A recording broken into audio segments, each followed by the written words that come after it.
नमस्कार, अपने पकवान में आपका स्वागत है। आज हम बनाने वाले हैं मिंट टी यानी कि पुदीने की चाय। पुदीना हमारे खाने का स्वाद तो बढ़ाता ही है, अगर इसकी चाय बनाकर पी जाए तो इसके बहुत सारे फ़ायदे हैं। ये जो चाय है वो बहुत ही रिफ्रेशिंग एवं हेल्दी है।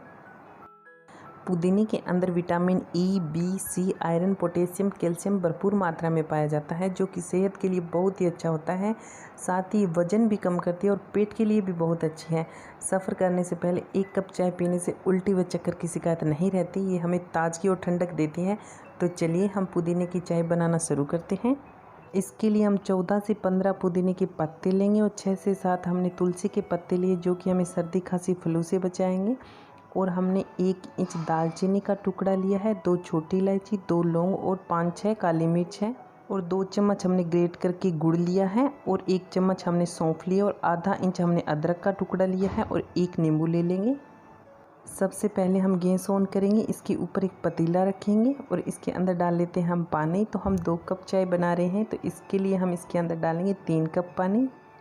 पानी डालने के बाद इसके अंदर हम डालेंगे पुदीने और तुलसी की पत्तियाँ। तो तुलसी की जो पत्ती है यहाँ पे ऑप्शनल है, आप खाली पुदीने की चाय बना रहे हो तो पुदीना ही डाल सकते हो, लेकिन आजकल जो फ्लू और महामारी चल रही है इसके लिए तुलसी के पत्ते बहुत फ़ायदेमंद है। इसके लिए हम 4-5 पत्ते तुलसी के डाल लेंगे और इसके बाद हम इसके अंदर 1 चम्मच सौंफ डाल देते हैं।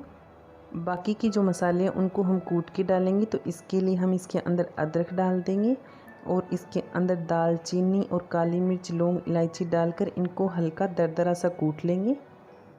इन मसालों को कूट कर डालने से इनका बहुत अच्छा फ्लेवर आता है।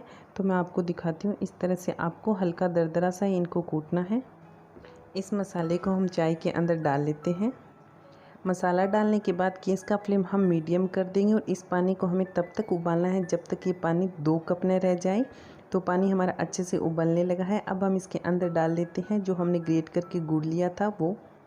अगर आप गुड़ की जगह शहद का इस्तेमाल करोगे तो वो ज़्यादा हेल्दी रहेगा, तो इसकी जगह आप 2 चम्मच शहद का इस्तेमाल कर सकते हो। तो चाय हमारी तैयार हो चुकी है। इसके अंदर 1 पानी लगभग जल गया है, 2 कप पानी बचा है। तो अब हम इस चाय को छान लेते हैं।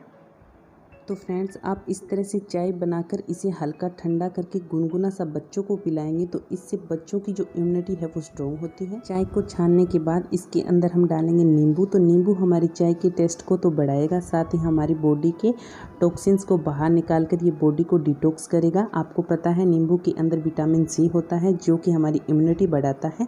तो इस तरह से हम नींबू को चाय के अंदर अच्छी तरह से मिक्स कर लेंगे। तो लीजिए, एकदम ताज़ा और रिफ्रेशिंग टी हमारी तैयार है। अगर आज का वीडियो आपको अच्छा लगा हो तो प्लीज़ इसे लाइक व शेयर करें व मेरे चैनल को सब्सक्राइब करें। साथ ही पास दिए हुए बेल आइकन दबाएं ताकि हर वीडियो का नोटिफिकेशन आपको मिलता रहे। धन्यवाद।